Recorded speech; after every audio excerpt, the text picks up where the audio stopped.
কিন্তু এখন মিস্টেরিয়াসলি আমরা লাস্ট 100 বছরের চিত্র দেখব। 1914 থেকে নিয়ে এই যে 2020 পর্যন্ত, এই যে 100 বছর বা 110 বছর, এই 110 বছরে মুসলিমদের চিত্রটা দেখেন। একটা একটা করে দেশের দিকে তাকান, সিরিয়ার দিকে তাকান। সেখানে একটা গভর্নমেন্ট ছিল, বাশার আল আসাদ। যে একজন শিয়া সেটা আমি জানি, এটা আমাকে বলতে হবে না, কিন্তু সে ছিল একজন জালেম। সে তার জনগণের উপর জুলুম করেছিল। কিছু ভাই আমেরিকা, ন্যাটো এবং সৌদি আরব, গলফ কান্ট্রির টাকা, অস্ত্র, ট্রেনিং নিয়ে ওদের বিরুদ্ধে বিদ্রোহ করে।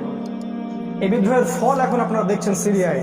অসংখ্য দেশ ইনভলভ হয়ে যাচ্ছে দিন দিন, এবং নিরীহ মা বোনদের রক্ত ঝরছে, মানুষের সম্মানহানি হচ্ছে, যান যাচ্ছে, মাল যাচ্ছে। সিরিয়া এখন একটা জাহান্নামে পরিণত হয়েছে। একটা একটা করে কান্ট্রির দিকে তাকিয়ে দেখেন। লিবিয়া, গাদ্দাফি ভালো শাসক নয় বলে প্রচার করা হলো, কিন্তু তারা বুঝতে পারলো না গাদ্দাফি এমন শাসক ছিলেন যিনি ন্যাটো, ইসরায়েল, আমেরিকার বিরুদ্ধে অবস্থান নিয়েছিলেন। ঠিক এই কারণেই তার বিরুদ্ধে বিদ্রোহ করা হলো। কিছু ফুলিশ মুজাহিদ ভাই তৈরি করা হলো, ফুলিশ। এরা ওই লিবিয়াটাকে একটা ডাস্টবিনে পরিণত করলো এবং সেটাকে একটা ন্যাটো স্টেটে পরিণত করলো। একটা একটা করে কান্ট্রি দেখেন। আফগানিস্তান আমাদের পাশেই আছে। খবর, মিডিয়া, প্রিন্ট এবং ইলেকট্রনিক মিডিয়া দিয়ে প্রচার করা হলো যে গুহায় থাকা কিছু মানুষ টুইন টাওয়ার ধ্বংস করেছে। বিশ্বে মিথ্যা হয় 3 প্রকার: ছোট মিথ্যা, বড় মিথ্যা আর 9/11। ছোট মিথ্যা, বড় মিথ্যা, তার চেয়ে বড় হচ্ছে 9/11। প্রচার করা হলো বিবিসি, সিএনএন, অন্যান্য মিডিয়াগুলো দিয়ে যে ওসামা বিন লাদেন বা তালেবান বা আল কায়দা তারা গিয়ে ওই টুইন টাওয়ার ধ্বংস করেছে।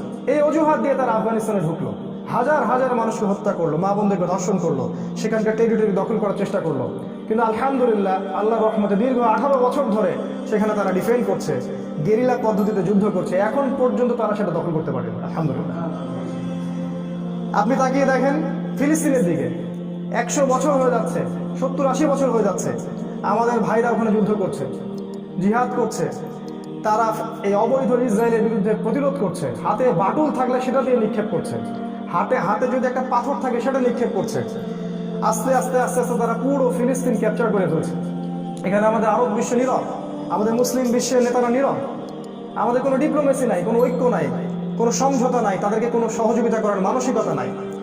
আর বিশ্বে তুলে ধরা হচ্ছে যে যারা ওদের এই জালেমের, জুলুমের বিরুদ্ধে অবস্থান নিয়েছে এরাই হচ্ছে সন্ত্রাসী, এরাই মৌলবাদী, এবং ওরাই হচ্ছে এই বিশ্বের সবচেয়ে নিকৃষ্ট প্রাণী। এইভাবে মিডিয়া তুলে ধরা হচ্ছে। একটা একটা করে কান্ট্রি দেখেন। পাকিস্তানের দিকে তাকিয়ে দেখেন। পাকিস্তান জন্মের পর থেকে নিয়ে এই গভর্নমেন্ট আসার আগ পর্যন্ত তারা এই কোরআন, ইসলাম এবং সুন্নাহর সাথে বিট্রে করেছে। Massive betray, massive betray. আল্লাহর রহমতে তাদের কাছে পারমাণবিক অস্ত্র আছে, তাদের কাছে পারমাণবিক অস্ত্র আছে। আমেরিকার সহযোগী হয়ে তারা তাদেরকে জায়গা করে দিয়েছিল যে তোমরা আমাদের এখানে ঘাঁটি গাড়ো এবং আফগানিস্তানে বোম্বিং করো। এই পাকিস্তানি ঘাঁটি গেড়ে দিয়েছিল আফগানিস্তানকে বোম্বিং করার জন্য। এবং আজকে তারা এমনভাবে তাদেরকে ঋণের জালে আবদ্ধ করেছে, ইমরান খান চাইলেও সেখান থেকে আর বের হতে পারছেন না। তিনি আগের প্রেসিডেন্টের মতো নন, তিনি একটু ডিফারেন্ট। আমরা দোয়া করি আল্লাহ পাক তার শক্তি মজবুত করতে পারে। এরপর যেটা হয়েছে, তাদেরকে ঋণের জালে তারা আবদ্ধ করেছে। পাকিস্তানের বিভিন্ন জায়গায় তারা সিভিল ওয়ার লাগিয়ে দিয়েছে, শিয়া সুন্নি দ্বন্দ্ব লাগিয়ে দিয়েছে, সুদের ঋণে ওদেরকে জর্জরিত করেছে। পাকিস্তান মাথা তুলে দাঁড়াতে পারছে না, যদিও বা তাদের কাছে পারমাণবিক অস্ত্র আছে। মিয়ানমারের দিকে তাকিয়ে দেখেন, আমাদের মুসলিম ভাইরা সেখানেই কচুকাটা হলো। বাংলাদেশে তারা আশ্রয় নিল। বিশ্বের কোন কান্ট্রি, কোন জোট, কোন আরব লীগ, কোন ওআইসি, কোন ন্যাটো, কোন জাতিসংঘ ওদের পক্ষে কথা বললো, অবস্থান নিল? ওদের কি হলো আজ পর্যন্ত? মানুষ আস্তে আস্তে ওদের কথা ভুলে গেল, কিন্তু আল্লাহ পাক কিছুই ভুলে যান। একটা একটা করে কান্ট্রি দেখেন আপনি। Libya, Syria, Jordan, Lebanon, Pakistan, Afghanistan, ইরাকে বলা হলো সাদ্দাম হুসাইনের কাছে পারমাণবিক অস্ত্র আছে। এই অজুহাত দিয়ে ওখানে আক্রমণ করা হলো এবং ইরাকের অসংখ্য মা বোনদেরকে ধর্ষণ করা হলো। আবু গরিব কারাগারে তাদেরকে ন্যাংটা করে পর্নোগ্রাফিতে লিপ্ত করা হয়েছে। আমাদের মা বোনদেরকে, আমাদের রক্ত গরম হয়নি, আমরা কোনো ইনিশিয়েটিভ নেইনি। অথচ রাসূল সাল্লাল্লাহু আলাইহি ওয়াসাল্লাম এবং সাহাবায়ে কেরামের যুগ থাকতে তারা অবশ্যই এর বিরুদ্ধে প্রতিবাদ করতেন, ডিপ্লোমেসি অ্যাপ্লাই করতেন। সেটা আমরা করিনি। কেউ ওদেরকে বলেনি যে ইসরায়েলে অসংখ্য পারমাণবিক অস্ত্র আছে যেটা তারা এখন নির্মাণ করছে? এই কথা কি কেউ কাউকে বলেনি? তারা খবর প্রচার করলো যে ইরাকে পারমাণবিক অস্ত্র আছে, কিন্তু ইসরায়েল যারা আগে থেকেই এই কাজটা করছে, এটা কি মানুষ জানে না? মানুষকে বলেনি কেন? ওর বিরুদ্ধে কি অবস্থান নেয় না?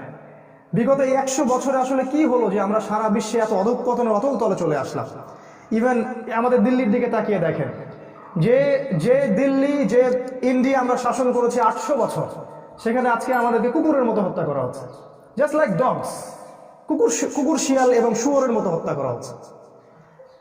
সরি ফর মাই ল্যাঙ্গুয়েজ, কিন্তু আসলে বাস্তবতা এরকমই হচ্ছে। এবং সরকারি পেট্রোনাইজিং এর মাধ্যমে, সরকারের পেটুয়া বাহিনী এবং ওদের গোলাম দাসদের মাধ্যমে আমাদের মা বোনদেরকে ধর্ষণ করা হচ্ছে। একটা বুড়ো মহিলা, সে বাড়ি থেকে পালাতে পারেনি, তাকে আগুন দিয়ে পুড়িয়ে হত্যা করে দিয়েছে।